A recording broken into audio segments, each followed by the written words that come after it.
Alright guys, so we're trying out Toretto's brand new track. It's pretty much a tollgate track. I decided to try the split lane section. Now on this track, I was actually having a lot of trouble trying to link the entire course without making any mistakes or any big mistakes. This track is extremely tight, extremely technical, and it's just wide enough for you to have one car in each lane. Now with that said, in this video, you're going to see that I've made a lot of attempts and even more attempts than you'll see in the video.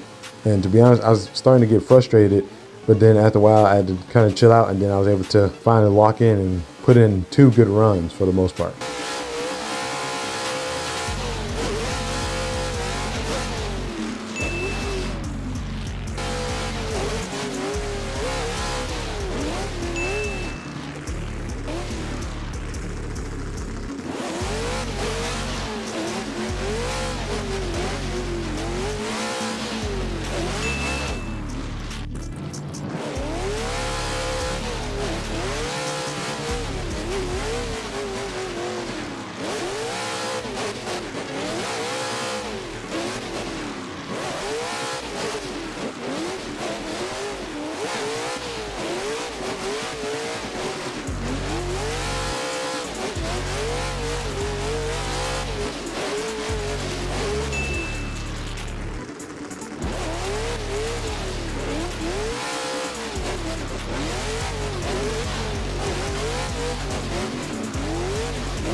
Up.